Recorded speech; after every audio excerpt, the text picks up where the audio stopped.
सबसे पहले डिफाइन करते हैं माइक्रोस्कोपी क्या है। तो माइक्रोस्कोप के इस्तेमाल करने को हम माइक्रोस्कोपी कहते हैं। Use of microscope is called microscopy या the science of investigation small object using a microscope. कि जब हम स्मॉल ऑब्जेक्ट को इन्वेस्टिगेट करते हैं, स्टडी करते हैं, इस साइंस को हम माइक्रोस्कोपी कहते हैं। और लाजमी बात है कि जब आप स्मॉल ऑब्जेक्ट को इन्वेस्टिगेट करोगे, स्टडी करोगे, तो उसके लिए माइक्रोस्कोप का इस्तेमाल लाजमी है। तो सिंपल आप कह सकते हैं use of microscope is called microscopy. अब माइक्रोस्कोप क्या है? माइक्रोस्कोप एक ऐसा डिवाइस है, एक ऐसा इंस्ट्रूमेंट है जो हम इस्तेमाल करते हैं उन स्मॉल ऑब्जेक्ट को देखने के लिए जो हम आम आंख से नहीं देख सकते। बुक में लिखा है अनएडेड आई से हम नहीं देख सकते। अनएडेड आई मतलब नॉट हेल्पफुल, कोई हेल्प वाली चीज़ आंख के साथ न लगो, आम आंख, जैसे हम नेक्ड आई भी कह सकते हैं। अच्छा, इस कांसेप्ट को मैं थोड़ा और आपके लिए वसी कर लूँ, आपको कुछ मेजरिंग यूनिट्स का पता होना चाहिए। आम जो हम अपने डेली लाइफ में इस्तेमाल करते हैं मीटर होता है, और मीटर से जो स्मॉल यूनिट है वो है सेंटीमीटर। फॉर एग्जांपल एक मीटर रॉड है, उसको आप 100 हिस्सों में तकसीम करोगे, जो एक हिस्सा आएगा उसको हम 1 सेंटीमीटर कहेंगे। उसके बाद जो स्मॉलर यूनिट है वो मिलीमीटर है, उसके बाद जो है वो माइक्रोमीटर है, फिर नैनोमीटर है, और आखिर में एंगस्ट्रॉम है जो हम इस तरह एक केप के साथ लिखते हैं। अगर हम सिल्क की बात करें, जो सिल्क का जो साइज़ है वो 0.2 से लेकर 50 माइक्रोमीटर के दरमियान होता है। और अगर हम ह्यूमन आई की बात कर लें, वो जो ऑब्जेक्ट देख सकता है वो 0.1 मिलीमीटर के अंदर देख सकता है। इससे जो छोटा ऑब्जेक्ट है वो नहीं देख सकता। यहाँ से आपको अंदाज़ा लग रहा है जो ह्यूमन आई का पावर है वो मिलीमीटर यूनिट के अंदर है, और सेल का जो साइज़ है वो उससे स्मॉलर यूनिट का है जो कि है माइक्रोमीटर। लिहाजा वो चीज़ें हमें नज़र नहीं आती, तो उसके देखने के लिए तो फिर कोई डिवाइस का इस्तेमाल करना ज़रूरी है, और उसी डिवाइस को हम माइक्रोस्कोप कहते हैं, और माइक्रोस्कोप की स्टडी को हम माइक्रोस्कोपी कहते हैं। यहाँ से आपको डिफिनेशन क्लियर हुआ होगा। यहाँ पे मैं आपको थोड़ा नाम बताऊं। सबसे पहले है एक्यूलर या eye piece, lens tube, diopter adjustment, objective revolver या nose piece, objective lens, clip, stage, condenser, fine focus and coarse focus, light source और बेस। सबसे पहले बात करते हैं बेस का, कि बेस क्या है माइक्रोस्कोप के अंदर। हमें पता है कि सबसे पहले अगर आप माइक्रोस्कोप इस्तेमाल करोगे तो उसको आप हाथों में लोगे, उसके बाद आप कोई स्मूथ सरफेस लोगे, उसके ऊपर फिट करोगे, रखोगे। जब आप माइक्रोस्कोप रखोगे, जो जो बॉटम वाला हिस्सा है जिसकी वजह से माइक्रोस्कोप कड़ा है, उस हिस्से को हम बेस कहते हैं। बुनियाद लाजमी बात है, आम इंग्लिश का लफ्ज़ है, तो हम सारा डिफाइन करेंगे। The bottom of microscope use for support, support के लिए जो माइक्रोस्कोप के अंदर बॉटम वाले से उसको हम बेस कहते हैं। ये मैं आपको डायग्रामेटिकली समझाता हूँ। तो लाजमी बात है, लाइट माइक्रोस्कोप में हम लाइट इस्तेमाल करते हैं। अगर आप माइक्रोस्कोप रखोगे, उसके बाद आप लाइट को ऑन करोगे, तो आपको एक माइक्रोस्कोप के अंदर लाइट सोर्स मिलेगा। और इसका मकसद क्या है कि ताकि जो ऑब्जेक्ट हम स्टडी कर रहे हैं, जो हम सिंपल स्टडी कर रहे हैं, उसको रोशन किया जाए। तो लाइट सोर्स का जो मेन मकसद है वो है इल्यूमिनेट द ऑब्जेक्ट, रोशन करना किसी सिंपल को। और इस मकसद के लिए पहले मिरर इस्तेमाल किए जाते थे। कनकेव मिरर आप बाहर रोशनी में उसको रखते, और मिरर को आप नीचे से फ्लैश लगाते या कोई ब्यूटी टॉर्च लगाते तो वो काम कर लेता, या डायरेक्ट सनलाइट से। उसके बाद लाइट सोर्स इस्तेमाल हुआ, और आजकल जो माइक्रोस्कोप है उसमें अंदर एलईडी लाइट अच्छी तरीके से इस्तेमाल होता है। उसके बाद है स्टेज। स्टेज लाजमी बात है, लाइट आपने ऑन की, माइक्रोस्कोप रखा, उसके बाद आप अपना सैंपल डालोगे उस माइक्रोस्कोप के अंदर, तो जहाँ पे आप अपना सैंपल रखोगे उस जगह को हम स्टेज कहेंगे। तो स्टेज एक ऐसा जगह है जहाँ पे हम अपना ऑब्जेक्ट, ब्रैकेट में मैंने लिखा है सैंपल, या आप कह सकते हैं स्पेसिमन, जो भी वर्ड आपको सूटेबल लगे वो आप यूज़ कर सकते हैं, उसको हम रखते हैं किस चीज़ के लिए? ऑब्जर्वेशन के लिए। उस जगह का नाम है स्टेज। और जाहिर बात है वो ग्लास से बना होगा, कोई प्लास्टिक हेवी मटेरियल से नहीं बना होगा, क्योंकि नीचे से लाइट आ रही होगी तो लाइट को तो पास करना है, इसलिए स्टेज जो है वो मेनली ग्लास से बना होता है।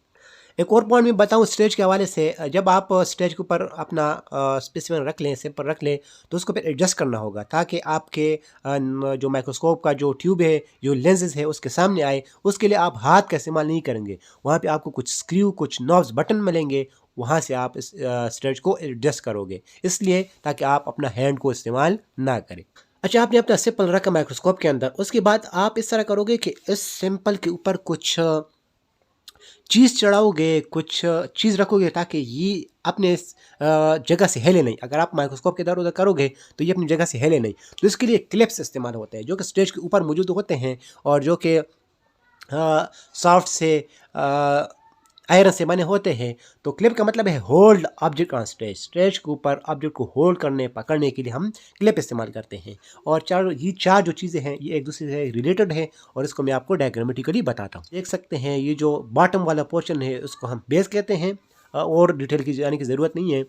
ये आपको यहाँ पे लिख रहा है इल्यूमिनेटर या लाइट सोर्स है जो कि नीचे से लाइट प्रोवाइड करेगा। यहाँ पे आप लाइट स्विच देख सकते हैं, इसको आप ऑन करोगे और ये ब्राइटनेस एडजस्टमेंट है, यहाँ से आप अपना जो लाइट की जो ब्राइटनेस है उसको ज़्यादा कम कर सकते हैं।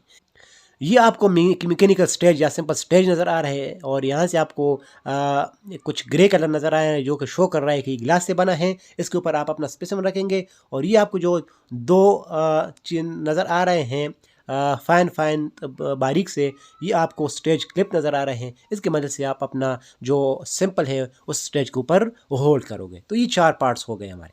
ये तो हमारा सेटअप हो गया। उसके बाद पिक्चर को देखने के लिए, सिंपल को देखने के लिए कुछ लेंस का इस्तेमाल करेंगे और ये लाजमी बात है कि हर माइक्रोस्कोप में लेंस लाजमी इस्तेमाल हुए होंगे।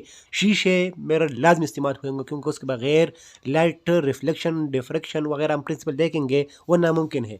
तो 3 किस्म के लेंस इस्तेमाल होते हैं, कंडेंसर, ऑब्जेक्टिव लेंस और आई पीस जिसको हम ओक्यूलर लेंस कहते हैं। सबसे पहले बात करते हैं कंडेंसर की ताकि तरतीब वाइज हम इसको पहचान कर सकें। जब आप लाइट को ऑन करोगे तो लाजमी बात है लाइट इधर उधर पड़ेगी, स्पेशली स्पेसिफिक ख़ास तौर पर जो ऑब्जेक्ट है उसके ऊपर कम लाइट पड़ी होगी और इसके अलावा इधर उधर ज़्यादा पीली होगी। जितना भी लाइट है वो फोकस हो जाए हमारे सिंपल के ऊपर, उसके लिए कंडेंसर का इस्तेमाल होता है। ये एक लेंस है। तो हम कह सकते हैं gather light from light source, ये जितना लाइट सोर्स है जो जितना लाइट है उसको इकट्ठा करते हैं, गैदर करते हैं and concentrate them on the object, और हमारा जो ऑब्जेक्ट है सिंपल है उसके ऊपर कंसनट्रेट करते हैं। बस every part of the object is illuminated on the same brightness level. तो इसका ये फ़ायदा हुआ कि जो जितना भी पार्ट है हमारे सिंपल का वो एक जैसे जो अब जो है वो शो होगा।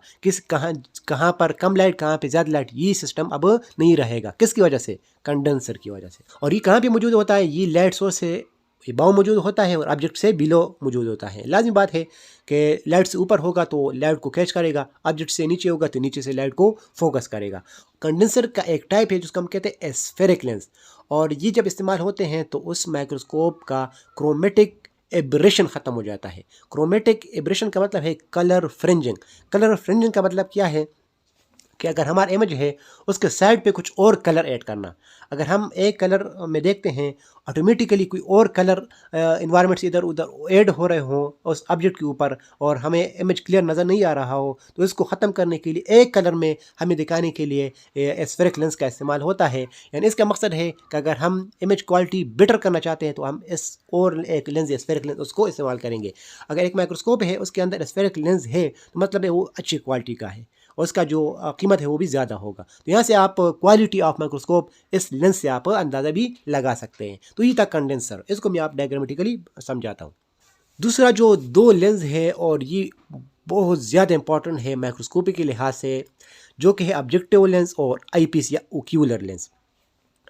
अगर आप ये जो मैं पार्ट्स लिख रहा हूँ इसके नाम के ऊपर आप गौर कर ले तो वहाँ से आपको बहुत सारी डिफिनीशन क्लियर हुए होंगे, बहुत से कांसेप्ट आपको क्लियर हुए होंगे। यहाँ पे ऑब्जेक्टिव लेंस जो कि ऑब्जेक्ट को डिनोट कर रहा है, यानी ये ऐसा लेंस होगा जो हमारे पास ऑब्जेक्ट के नज़दीक होगा। तो हम कह सकते हैं ये भी लेंस है नियर टू ऑब्जेक्ट, ये ऑब्जेक्ट के नज़दीक है। डायरेक्ट टू ऑब्जेक्ट, ये ऐसा लेंस है जो ऑब्जेक्ट की तरफ इसने रुख किया हुआ है, डायरेक्ट हुआ है।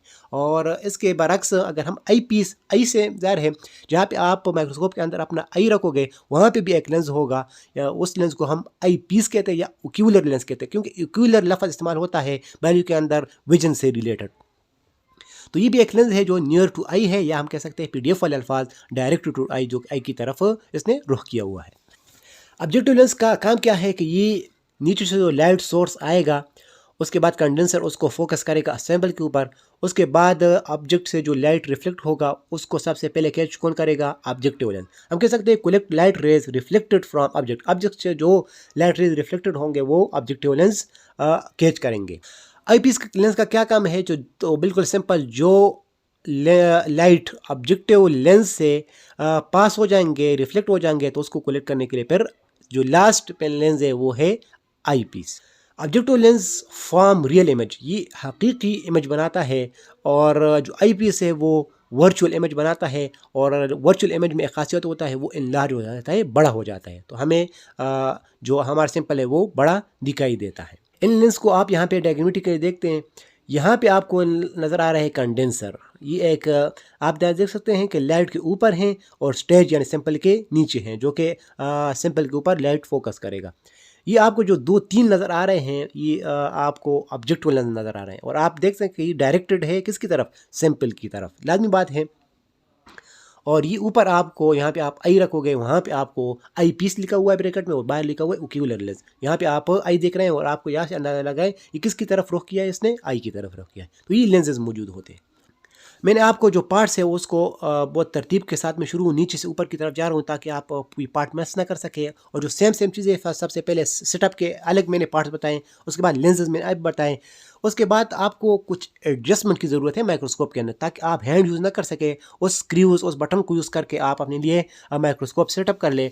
और उसमें है डायोप्टर एडजस्टमेंट और fine focus and coarse focus. इसको आप फाइन एडजस्टमेंट भी कह सकते हैं, कोर्स एडजस्टमेंट भी कह सकते हैं।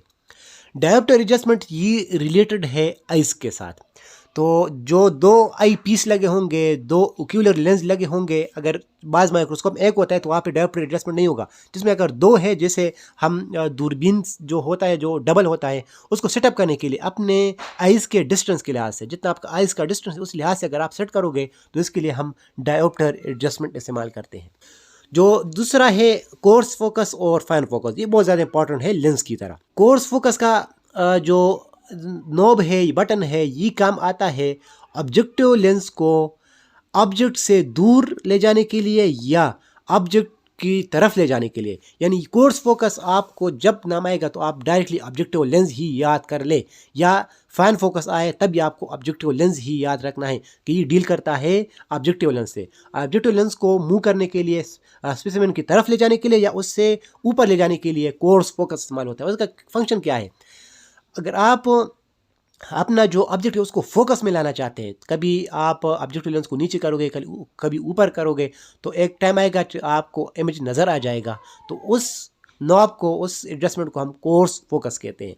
अगर एक बार आपको इमेज नज़र आ गया, उसके बाद उसको आप क्लियर करना चाहते हो, शार्प करना चाहते हो, तो उसके लिए फिर फाइन फोकस का इस्तेमाल होता है। इसलिए हम कह सकते हैं increases sharpness, clarity of the object. Clear होने के लिए फिर हम फाइन फोकस इस्तेमाल करते हैं। इसको डायग्रामेटिकली देखते हैं।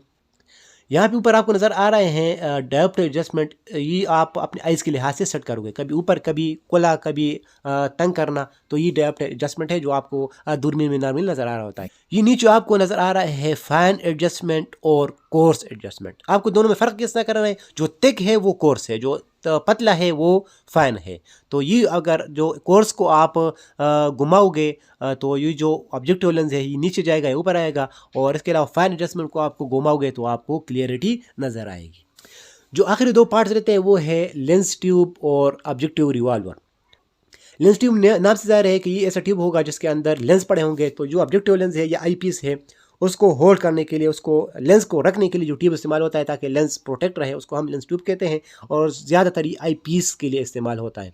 और ऑब्जेक्टिव रिवॉल्वर क्या है, इसको हम नोज़ पीस भी कहते हैं, पर ये भी ऑब्जेक्टिव लेंस से डील करता है। अगर आपको एक माइक्रोस्कोप के अंदर 2-3 किस्म के ऑब्जेक्टिव लेंस चाहिए है तो वो फिट होंगे ऑब्जेक्टिव रिवॉल्वर के ऊपर। फॉर एग्जांपल, पहले आप 10x पे देखना चाहते हैं, उसके बाद आप 25x पे देखना चाहते हैं, तो ये 2-3 एक साथ फिट होंगे।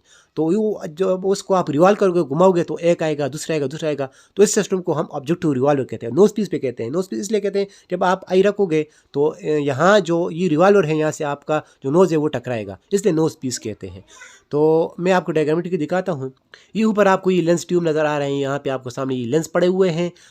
ये ऊपर आपको जो 3 नज़र आ रहे हैं ये ऑब्जेक्टिव लेंस है, और ये फिट कहाँ पे हुए हैं, ऊपर एक सर्कुलर जगह है। इस सर्कुलर जगह को हम ऑब्जेक्टिव रिवॉल्वर या नोज पीस कहते हैं। इसको हम रिवॉल्व करेंगे तो नीचे जो ऑब्जेक्टिव लेंस है ये भी रिवॉल्व कर जाएगा। तो उम्मीद है आपको ये लेक्चर समझ में आया होगा। Thank you.